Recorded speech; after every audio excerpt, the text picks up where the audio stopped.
All right. Welcome to the Peaceful Solution certification class, everyone. Sorry, I'm a little bit cold. I think my voice is frozen as well. Please have a seat.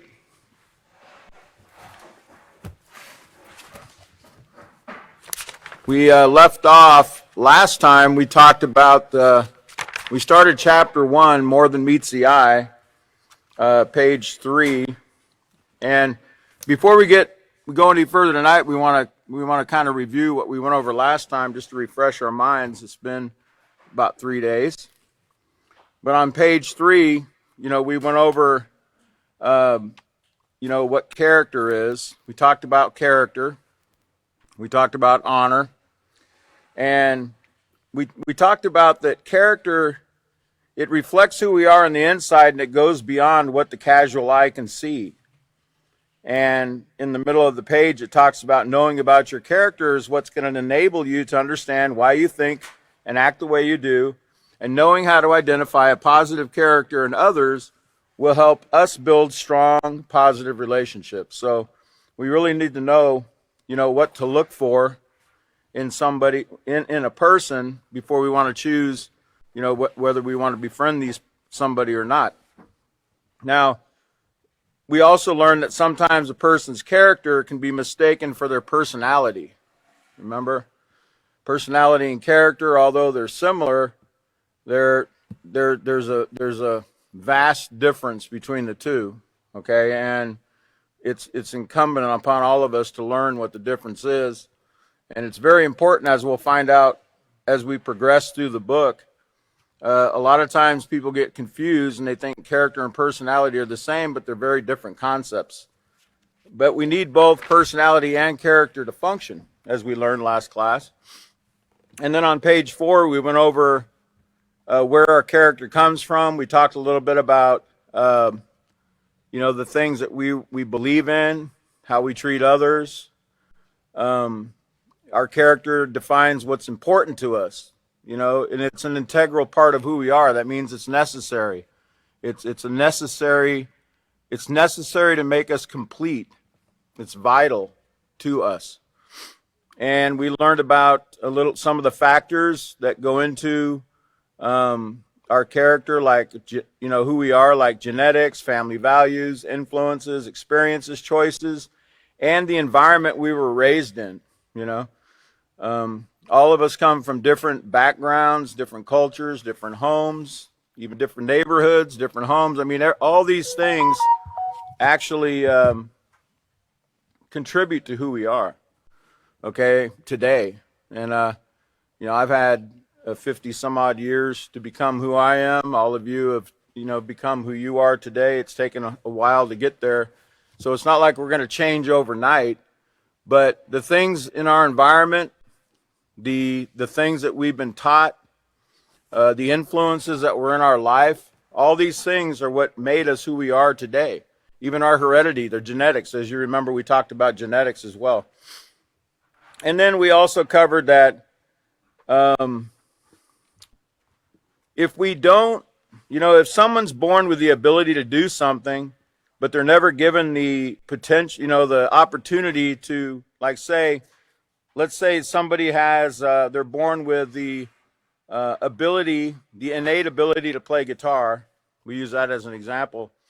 If the person's never given a guitar, they would never know that they have it within them to actually play that guitar. So they have to have an opportunity. A person has to have an opportunity, and it's the same thing in building character.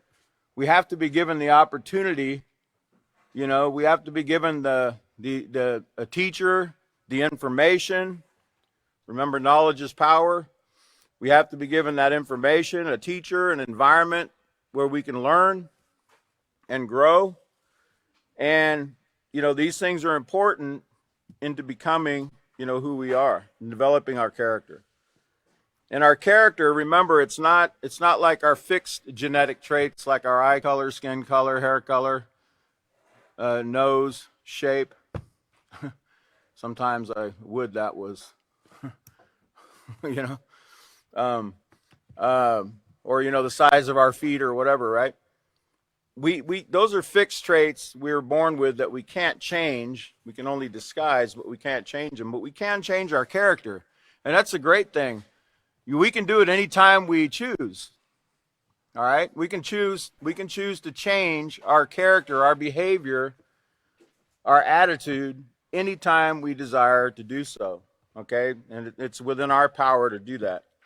Okay, so tonight we're going to be covering on page 6, and I'm going to be reading from the third procedure here, that we're going to explain to students. It says that values are principles or qualities that we consider important.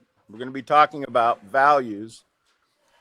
Although values in general are not standardized but varied, that means they're different, based upon what the individual deems important, there are certain values that are internalized by all people. In other words, these are shared values that people from all different walks of life and cultures have within them, or that they deem important. These are called moral values. Now, I want you to understand as we progress, not everyone's moral values are the same. And not everyone's, I like to use air quotes sometimes just to put an emphasis on it, but not everyone's moral idea of what moral is even the same. Okay, and that's why we have to go. Remember, we talked last class about making sure that our definitions that we're going by in the peaceful solution, that we get them from the peaceful solution. And, because you can go to different sources, dictionaries, internet sites or whatever, and look up that word moral, and you'll probably get some different ideas. You might get some that are pretty close and similar, but you always want to make sure you go by the definitions found in the peaceful solution. So these are called moral values, and it says, have students read and discuss the sections entitled Values and Morals. What do they have to do with my character? Found on pages 6 through 9 of their handbooks, and stress that moral values play a key role in the development of a positive character. So that's what we're going to be covering in this class this evening. And I'm really glad everybody made it back to continue on this journey, right? And I hope everyone continues to come. I know it's cold outside, but see, that's all part of character building, right? You got to become like the mailman. Remember, rain or shine, snow or hail, or we need to make sure we fulfill our obligations. Okay, so at the top of page 6, it says the next important factor in helping to develop your character is called values. It says values are what you believe in or feel strongly about, and they also play a key role in developing your character.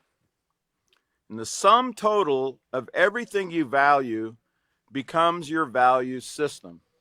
Okay? And I know if I asked everybody here tonight, what do you value? What do you think is important? Okay? Everybody would have some values that we all share. Okay? Some values that we have, we're going to learn there's different types of values. Okay? Not all values are the same per se. But all of us would share similar values, and some of us would have things that we think are important that are different. It says, as you mature and grow, your parents share their values with you, just like their parents shared their values with them. And our parents are our most influential teachers because they're the ones that we grew up with the first few years of our life, and even when we were in our mother's womb, before we were born, our moms talked to us, and many studies have shown about how children can even learn in the womb. They can hear, they can sense things in the womb, and so they're our most influential teachers because they shared their values with us. And most of the things that we think are important now, we got from our parents. Not everything, but a lot of the core things that we believe we got from our parents, the values. The things they care about and consider as important are for the most part the same things we care about. Of course, as we interact with people other than our parents, we're going to adopt other values as well. You know, and I think I talked last class about how, you know, as we age, as we get a little older, a little wiser, more experience, more influences in our life, we go into different environments. We start to adopt new values. You know, there's a lot of things that I enjoy doing today that 40 years ago you wouldn't even get me near. Okay? And then again, there's things that I used to do when I was very young that I'm not doing right now. I don't think they're very important anymore. In fact, I'm not climbing trees anymore. Remember I told you I love to climb trees and I love to go to the highest branch? You won't catch me doing that now. Might be a little, well, I might get stuck up there and have to call the fire department.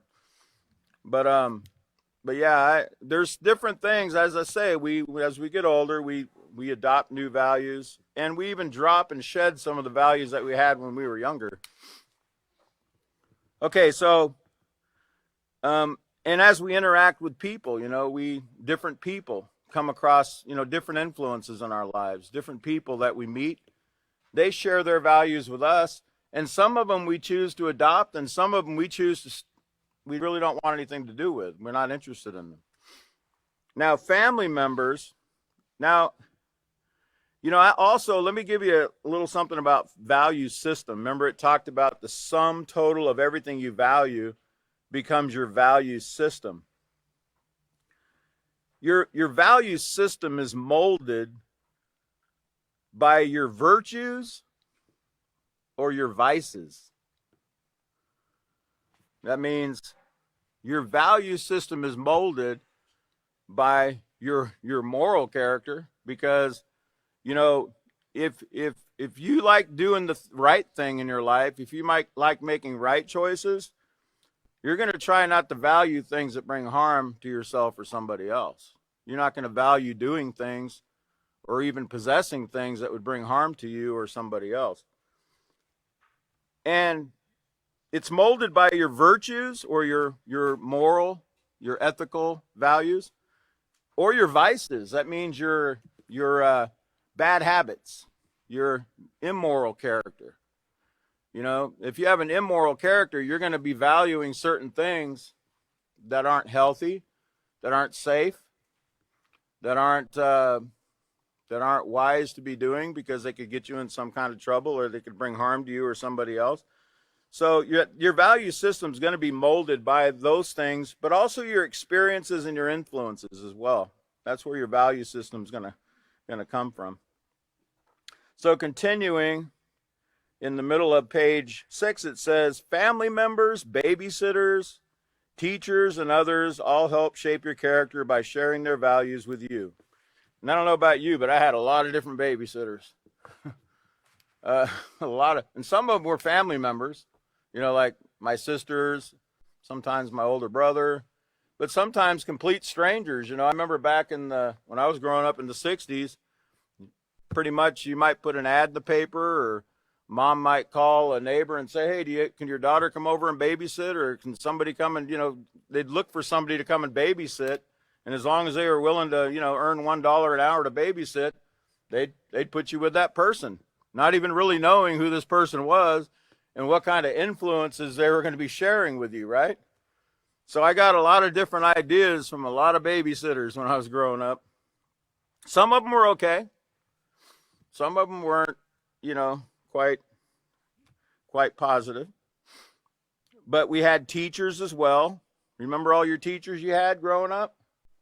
I know in elementary school we usually stayed with the same teacher all throughout, you know, like kindergarten, first grade, second grade, third grade. We had the same teacher all day long.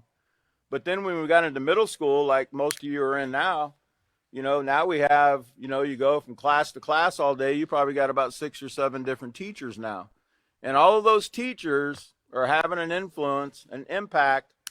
You know, they're saying things, they're doing things, they're behaving a certain way in your presence, and it's having an influence, and it's helping to shape who you are. So you need to, we need to be careful also, and that's why we're learning the peaceful solution, so we can know what we don't want to, the negative things that we don't want to take on from those around us.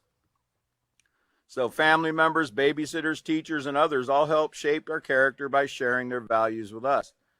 And you see this picture here of these people lined up. You see this boy here with a, I want to show this on the monitor probably for people that don't have a book. This is kind of an interesting picture. It has this young man here and all these different people. You know, some of them might be family members, some of them might be you know, babysitters, teachers, whatever. They're pouring their values in this young man's head, okay? And some of the things that are being poured in his head are, it says one cup here says crafts. Crafts are like skills, trades, professions that we like, or, you know, that people share with us. And either we enjoy them or we don't. Either we're interested in them or we're not interested in them. We don't get involved in them. But they're trades, professions, pastimes, and hobbies. That's what crafts are. And then another person has a cup here that says experiences. And then another person's pouring in some values into this person's head. So you see, all these things are being put into us, and they're helping us become who we are today. It says, for instance, your parents might not like gardening, but your aunt who lives in the country loves to garden. While visiting her for the summer, you began to appreciate and value gardening. How many people here value gardening? Like to garden? Have ever had a garden? Have ever tried to grow a garden? Anybody? Yeah, a lot of people. I know my mom used to spend a lot of time in the garden. She had a lot of different, she had a real small garden, but she had lettuce and radishes and carrots, onions, the basic things. And this was in Alaska when I was growing up. The growing season was very short, but the days were very long, and the vegetables usually got quite large because they had a lot of sunlight. The sun didn't go down till 12 o'clock, midnight. So the days would be very long. Of course, in the winter, they were very short. But my mom, she used to spend a lot of time in the garden. And I liked going out in the garden when I was young, getting in the dirt, getting my hands dirty, feeling the soil. And I would eat those vegetables that Mom was growing right out of the ground. I loved them. Now, well, you won't usually find me in a garden, okay? But that doesn't mean I don't enjoy the soil and enjoy being outdoors. I do. Some of us might just have other things that keep us a little busier, or not able to get out and do those kind of things anymore. But the point is that you might not enjoy doing those things, but somebody comes along in your life and they share those things with you, and you might start liking them. I know a person right now I'm looking at that I don't think he ever even went to a petting zoo, and now he has to deal with cows and goats and sheep and all kinds of animals on a daily basis, you know. And he told me, he said, man, I didn't ever think I'd be doing anything like this. Well, welcome to the real world, right? Okay, so it says there's as many different values or types of values as there are people. So that means there's about, what, 8 billion types? 8 billion people on the planet? It says no two people are alike, not even members of the same family. You know, not even conjoined twins. I remember I saw it was a show, I think it was 60 Minutes or one of these programs, and it had these conjoined twins. You know, that's somebody that shares the same body, but they have two different heads, two different brains, right? They look different.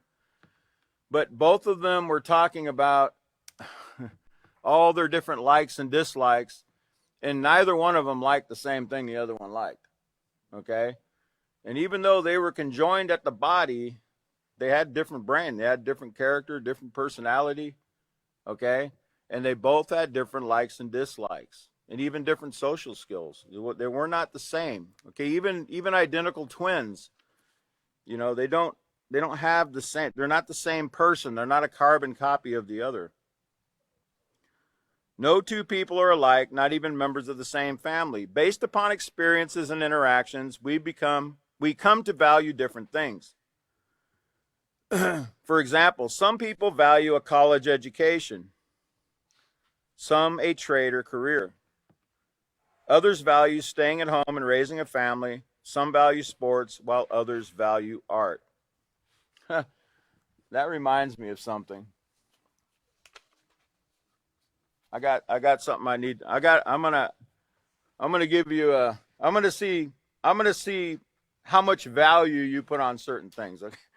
I want to show you how all of us have different values, and all of us can look at certain things and think. Some of us can look at something and think, "Man, that's worth a lot. That's really beautiful," or, "Man, I'm willing to pay millions of dollars for that thing," while others would look at it and go, "That's not even worth 10 cents at a garage sale." Right? Well, let's find out. How much would you pay? Go ahead and zoom in on that a little bit. How much would you pay? How much would you be willing to pay for this painting right here? I got any bidders? This is an actual painting. It's a blue. It's very beautiful. The color, the tone of that blue there, with a line down the center of it. But that's the painting. Now let me start with the highest bidder. Do I hear $1? Do I hear $1,000? Do I hear $20 million? Be careful. I'm going to take you up. If you bid that, we're going to be looking for you. How about 40 million? Can I get 40 million? Can I get 43.8 million? Because that's what somebody paid for that. Yeah, like P.T. Barnum said, well, it's values. Everybody values different things, right? Okay, that's one painting. How about this one right here? This is a little more colorful.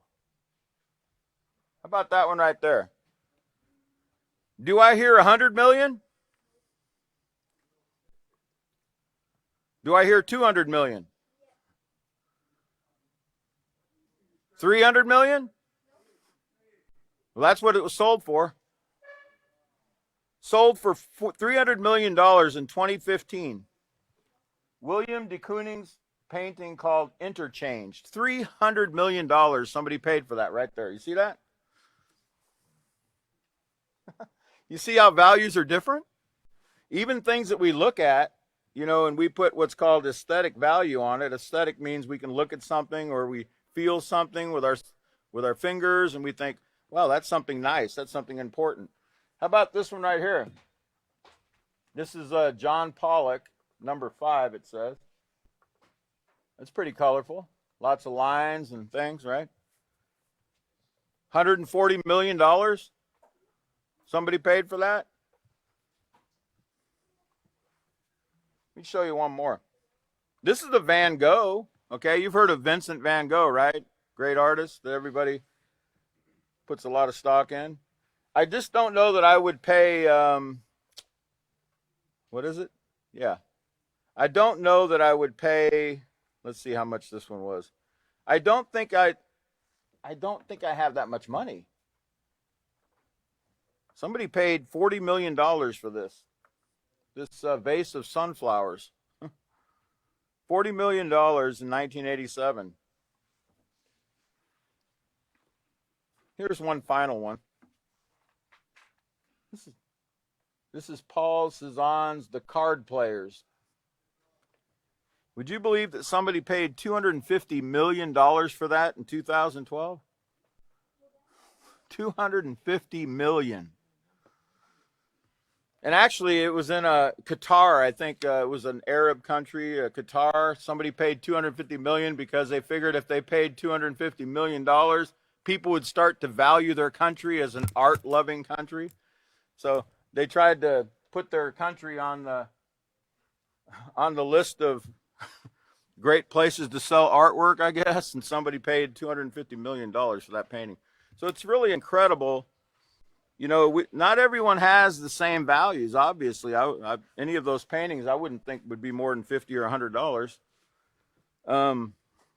At least I wouldn't be willing to pay that much. Okay, so we come to value different things based on experiences and interactions. For example, some people value college education, some trades or careers. Others value staying at home and raising a family. Some value sports, while others value art, as we just saw. What we value can also be affected by our culture and religion. In some cultures, there's value placed upon female modesty. And I want to talk a little bit about that, because that word modesty, again, is another word that might throw us off. Modesty just meaning, you know, decency, or, you know, proper way to dress. Let me show you how let me give you an example of how some women, it's female modesty, what female modesty is to some cultures. This is like Islamic Muslim dress right here. And it's not, you notice they have the head scarves on and things, and they have loose fitting clothing. But let me show you what the requirements are for the other requirements. The first requirement, it says the parts of their body need to be covered, okay? And it says the second requirement is it has to be loose clothing, has to be loose fitting. The third requirement is the thickness of the clothing. It can't be, you know, thin clothing, see-through type clothing. It has to be thick enough to where you can't see through it. Fourth requirement says the overall appearance has to look modest in itself, okay? In other words, they don't want, you know, if the women wear something flashy, that's going to make someone want to look at them. So they don't want to draw attention to themselves. That's the whole purpose behind the modest dress. And then the fifth requirement says not imitating other faiths. This is the Islamic Muslim dress code. And the sixth requirement is decent but not flashy. Okay, decent but not flashy. And it says beyond the clothing, it says behaviors and manners. Islamic clothing is only one aspect of modesty. It's only one aspect of it. It says, more importantly, one must be modest in behavior, manners, speech, and appearance in public. The dress is only one aspect of a total person, and one that merely reflects what is present on the inside of a person's heart. Okay, so you can see some cultures take, you know, the dress, this modest dress, very seriously. And I also have a picture of a Western dress, Western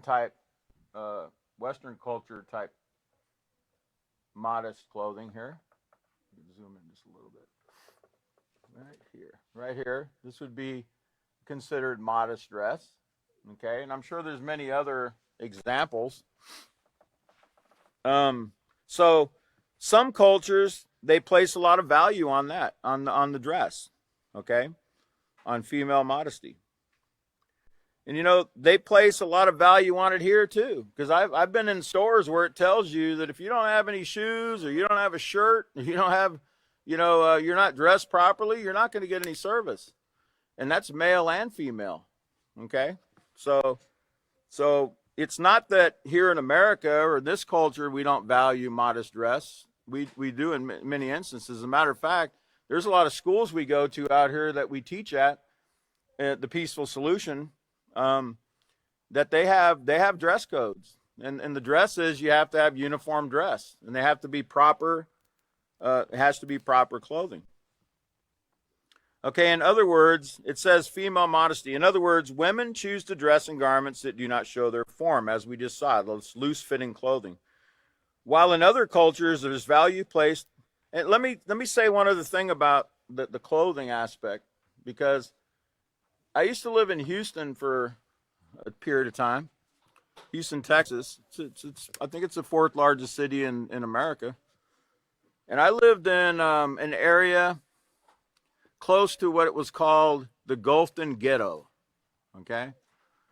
And just a little bit south of the Gulfton Ghetto, these are neighborhoods, okay? Just a little bit south of the Gulfton Ghetto was the Muslim section of town. And there was a big mosque, and there was all kinds of, you would see the Muslim peoples, walking up and down the street with this kind of dress I just showed you.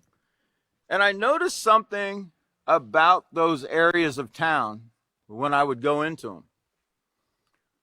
I noticed in the Muslim section of town, I didn't see guys driving by when there'd be large groups of girls, walking down the street together, talking. But I never saw one time a man or a group of men or anything honking at them or wolf whistling at them like, I can't whistle, or whatever they do. I never heard any of that. I never saw any of that. I never saw anyone showing them any form of disrespect at all. Not in that way. But then when I would go into the Gulfton Ghetto, man, there was people cruising up and down the street, honking at the girls. And the girls weren't dressed like the girls in this section. The girls were dressed in very immodest clothing. And there was a lot of guys that were trying to hit on them and trying to get them in their car. And just very much disrespecting them in many, many ways. Calling them names, making comments about, body parts and so on and so forth. So, there's a lot to be said about dress. Dress has always been a sign of, character in, whether positive or negative in society. So in other words, women choose to dress in garments that don't show their form, while in other cultures there's value placed on objects of art and physical beauty.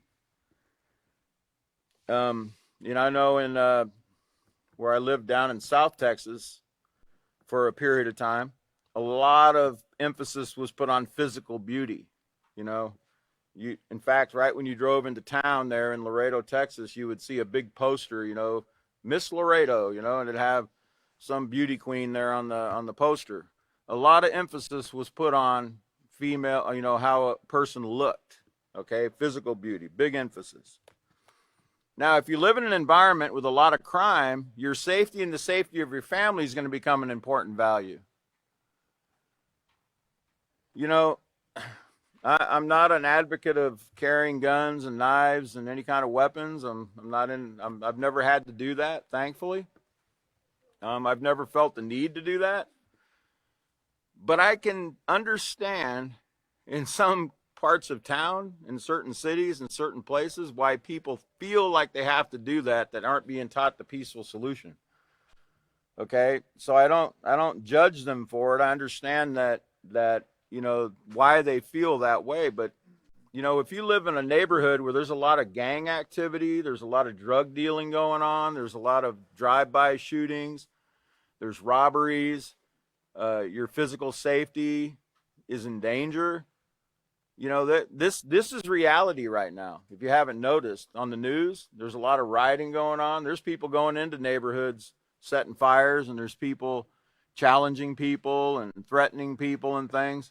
So in certain society or in certain environments where there's a lot of crime, you're going to be concerned about those kind of things. Okay, where if you live in other parts of the country or parts of a city where there's no crime, it's not going to be something that's that's going to be on your mind. It's not going to be something that you value as much. Okay, but we need to understand that everybody has different values. Like when we were looking at that art, we got to consider one man's trash is another man's treasure, right?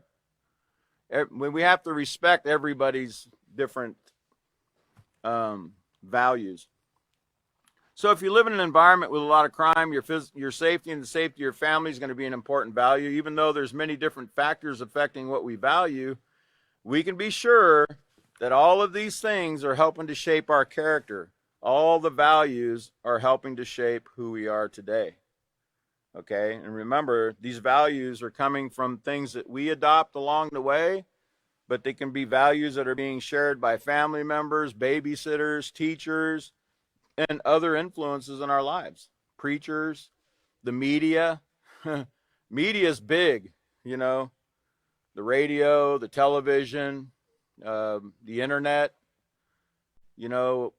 These have a huge impact on what we think is important.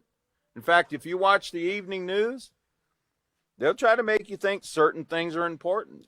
When you watch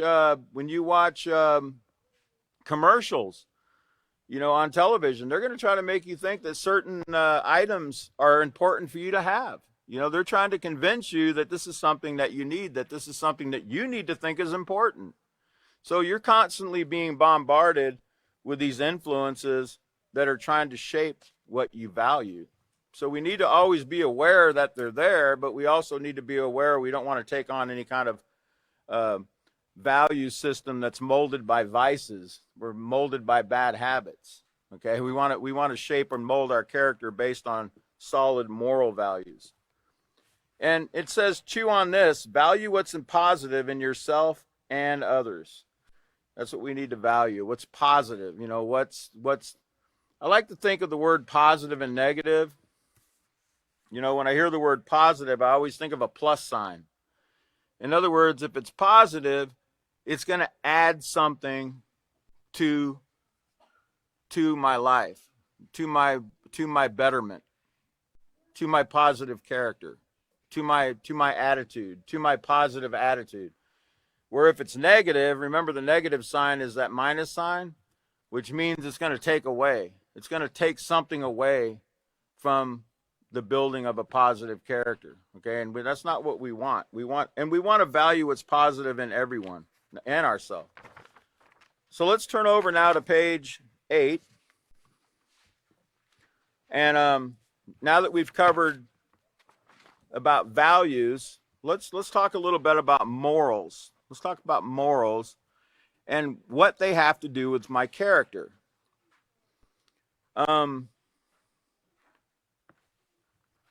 Before I start reading here, I just want to mention that, morals concern the principles of right and wrong behavior, okay? And as you see here, you see this this box here, and it has the right and the line through it, and it says wrong. It's concerning principles of right and wrong behavior and what's considered positive and negative behavior. And as you know, you can see there's a line, okay? And there's no middle road when it comes to morals, okay?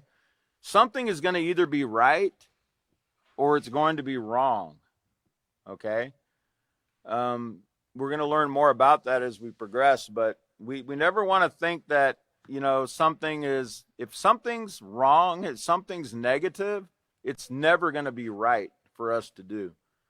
Okay, so we're going to have to learn the difference between right and wrong, and that's what the peaceful solution teaches us. It gives us a very clear picture of what it is as we progress here. So it says, morals, what do they have to do with my character? It says, regardless of culture, religion, or environment, there are some values that all people share. They are called moral values. Now, a moral value is like a line that divides right behavior or wrong behavior from right behavior. Now, it doesn't say it right here. I'm just going to kind of drop this in your ear right now. But how would we know, because I think most of us, we probably think we know the difference between right and wrong, right? Well, I always thought I knew the difference between right and wrong when I was, 20, 30 years old. I always thought I knew the difference. But I've learned over the years that I really didn't know, in many cases, the difference between right and wrong. Because a lot of times, some of these words that you're going to be learning in the peaceful solution, like some of the positive character traits, like honest, for instance, or respect, or loyalty, they're used today very freely by people. And they were used very freely by myself when I was growing up. In fact, I thought I was pretty honest for the most part. I mean, if I sold you drugs when I was a drug dealer, I made sure that I didn't dirty deal you, man. You got what you paid for. I was an honest drug dealer,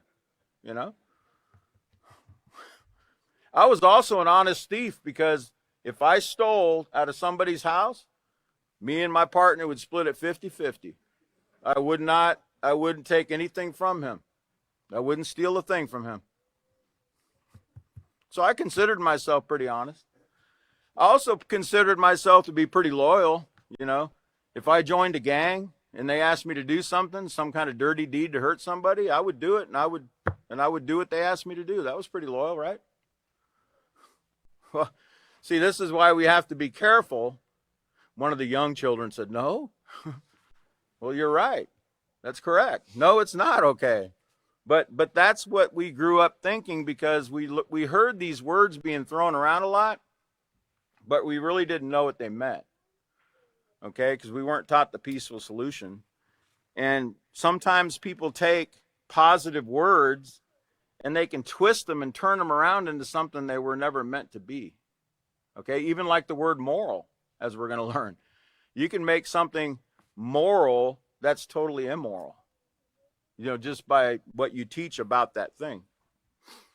So a moral value is like a line that divides right behavior from wrong behavior. I was going to say something about the word right. If it's right, as we're going to learn in the peaceful solution, if something is right, it's not going to bring any kind of harm to us. To us, our neighbors, the environment, property, anything, any living thing at all. It's not going to bring any kind of harm to anybody if it's right. Okay? But again, that's not enough. You got to learn even more about, what would bring harm? What does bring harm? That's where education is going to come in the peaceful solution, because even though we might know what I just told you, we still have to learn, what kind of actions could I take that would be wrong or that could bring harm? What kind of things might I say that could bring harm, etc. Okay, so people from all walks of life, young or old, big or small, rich or poor, share some of the same basic concepts of moral values.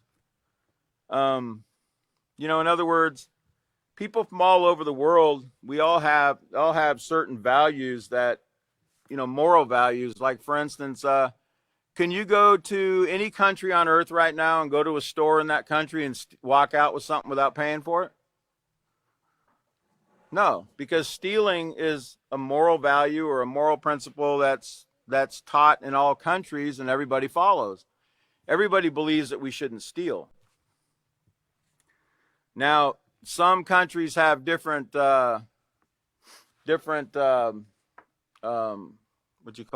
penalties for stealing, right? Not all countries do things or come up with penalties for stealing that are the same.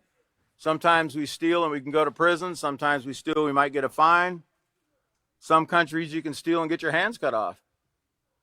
Some countries you can sell drugs and get your heads cut off. Okay, so different countries have different ways of dealing with these things, but they do all share certain moral values. Like not stealing, not lying, not cheating, not taking advantage of each other, etc. Okay, so now morality, it says, is divided into three basic categories.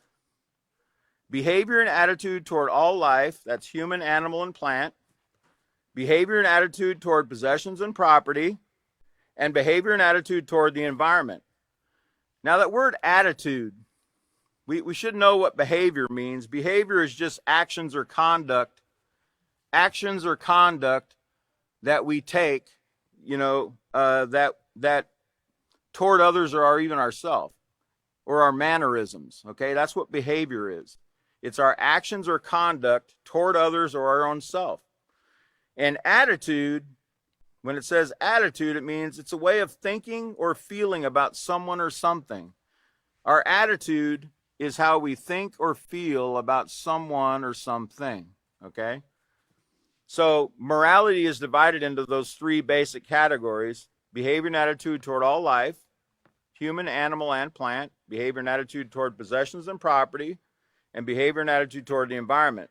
It says moral principles in regard to human life means acknowledging and accepting that life is valuable and that all people have the potential to contribute to society. You need to underline that word all. all, all people. And that means regardless of gender, culture, religion, shoe size, just doesn't matter. All people, whether they have one arm or two arms or no arms, one leg, two legs or no legs, everybody can contribute in some way. Everybody's valuable. And you know why they're valuable? Because they're a human being. They're a human being. There's nobody on this earth that's better than anybody else. None of us can say that anyone is less than anyone else. Everybody's valuable. Everybody has a part that they can share. You know, think of the world as a big engine. You know, think if everyone was working together like an engine should. You know, all the parts are doing what they're supposed to do. Man, we'd have a pretty smooth machine, wouldn't we? Okay, but everybody has a part, and not all parts of the engine can be the carburetor. You know, and all parts could be, the tailpipe, or what. Well, engines don't have tailpipes, but cars have tailpipes. But you know what I'm saying. An engine has different parts. Some parts are very small, some parts are very large, but they all play a part. And we can't say, I've heard of planes crashing because something went wrong with a $5 item. Okay? Yeah, sure, an engine can blow up and the plane can go down, but it could also blow a fuse and can cause something else to malfunction, and they can end up crashing. So whether it's a big part or a small part, it can cause something to fail, or it can cause something to work properly, right? So we can't look at people like they're not important just because they don't have the same physical abilities we do, the same skin color, the same eye color, they didn't come from the same neighborhood or whatever else it is. Everybody has value. We need to acknowledge that. When you have a moral attitude toward others, you accept and appreciate they have the right to live in peace, safety, and security. Now, you can demonstrate a moral attitude by being respectful toward all people. And again, there's another word right there, respectful, we'll be covering as we journey through this book. A lot of people have different ideas about what respectful is, but in the peaceful solution, it's showing care and concern for people.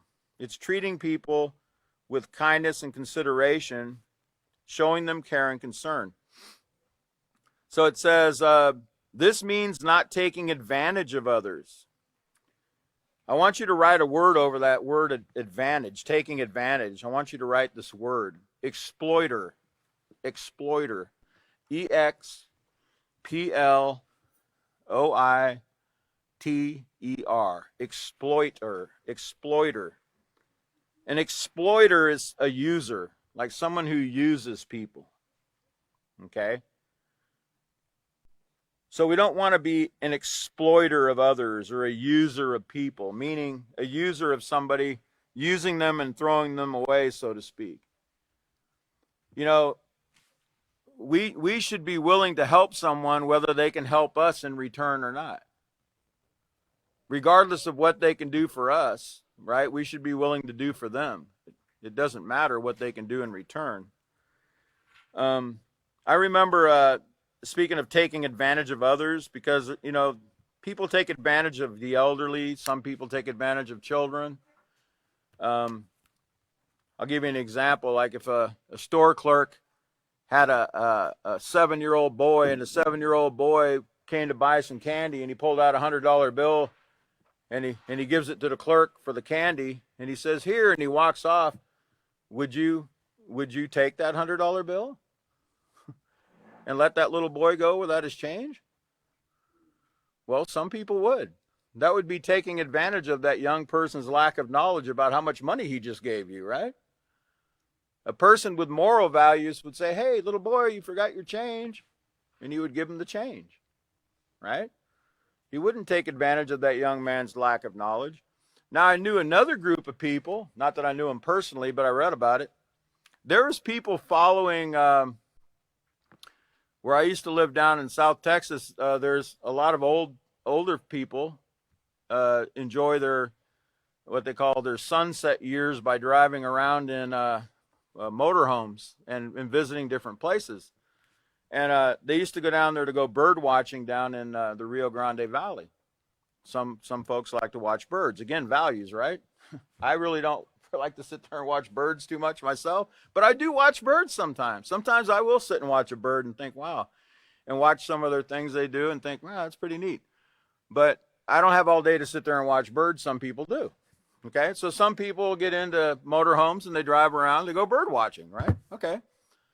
Well, there was some guys following these people. You know, they would see these older folks driving in their motorhome, and they would follow them to, you know, say a gas station, and they would pull in the gas station where these folks went to get gas or get food or whatever they're going to do. And while they were parked, somebody would go underneath the motorhome and they would do something to mess up something underneath, like maybe pull the oil plug or, you know, something, you know, cause the oil to drip out or something, so that after this motorhome started going down the road a few miles, it was going to break down. Okay. And what they would do is they would wait for that motorhome to break down, and, you know, because they caused damage to it. And then they would come to the person, you know, after they pulled over to the side of the road, and they'd say, hey, I can help you, you know, and they would say, hey, I'm a mechanic or whatever, you know, and then they already caused the problem, so they knew how to fix it, right? So they would say, well, it's probably going to cost you a few $100s, right, to do this job. You know, I'm going to have to replace this or that. And they would charge these elderly people a lot of money to get it fixed.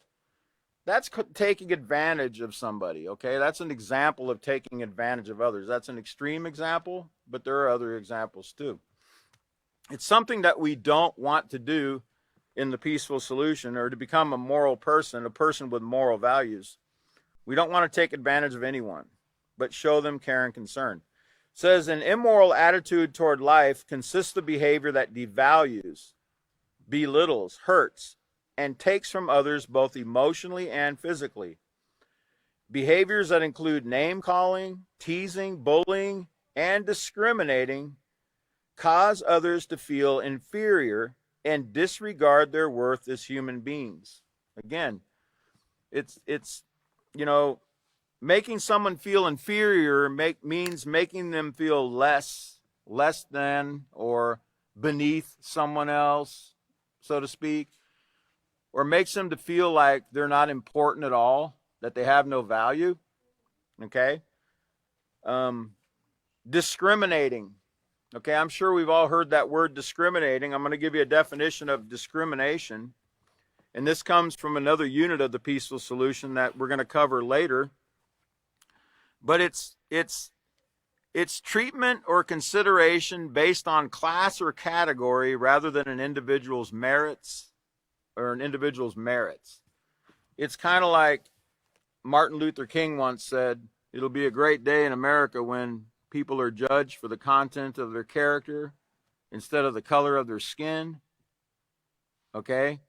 We shouldn't be looking at people, their outward appearance, and making judgments or, you know, or making some kind of decision without getting to know people, you know, getting to know what they're really like, and not making what they call generalizations about people. I've heard a lot of generalizations about different groups. You know, like, let's see, all white people want to rule the world.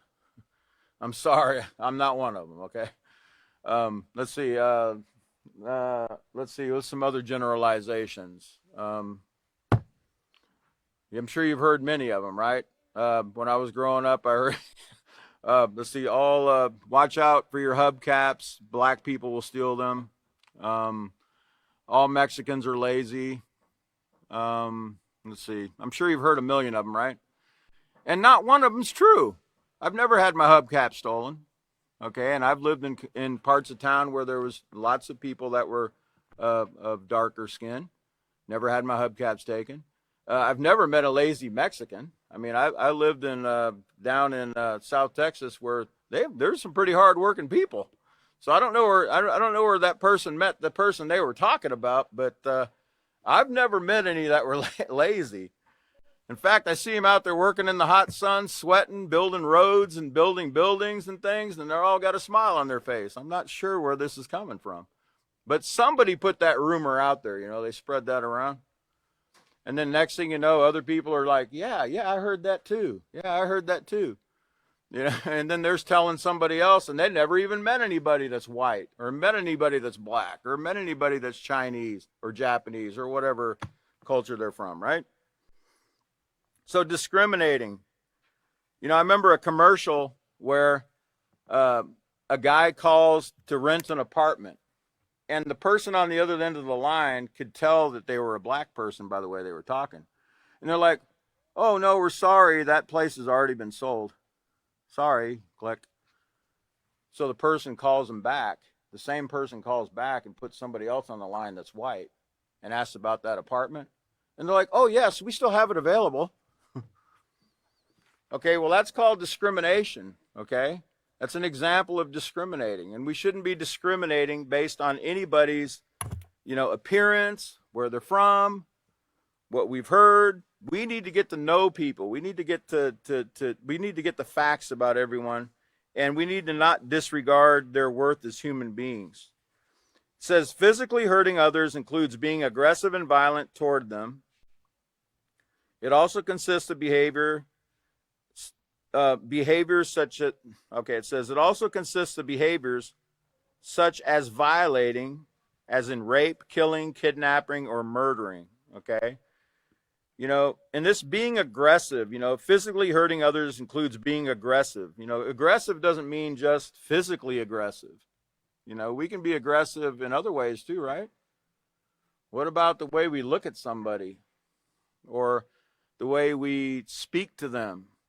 That could be aggressive, okay?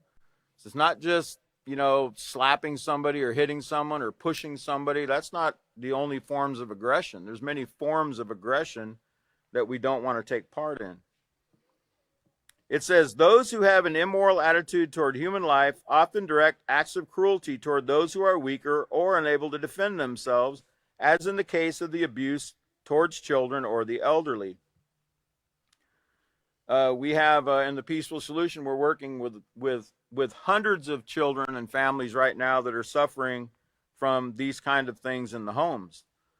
It says, every year, countless children are physically, emotionally, and sexually abused. This abuse results in lifelong emotional scars, permanent physical injuries, and in some cases, death. Abuse toward the elderly also involves physical, emotional, and sexual abuse as well. And I can attest, I've seen things on the news. In fact, I saw a story about somebody that was going around in a nursing home taking advantage of older women that were senile, like it shows here. They were senile, meaning that they were infirm or they had a decline in their brain. They were unclear in their mind. They had Alzheimer's or some kind of mind disease, and they couldn't yell out for help or anything. And people were taking advantage of them. They were molesting them. It's horrible to think of something that could take place like that, but these things do take place in a society where not everyone is taught to value a positive character, or to you know, and it's because of the lack of education, right? And aren't you glad you're learning the Peaceful Solution Character Education Program today?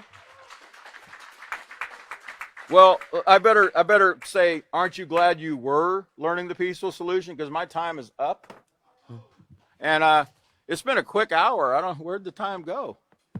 Wow. Well, it's been a great class, and I want to remind you the next class, write this down.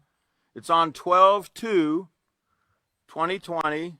It's on Wednesday, 12/2/2020 at 5:30 p.m. Please be here. Continue coming. There's some great lessons coming up, and I thank you again, and I hope everyone has a great night. Stay warm. Thank you.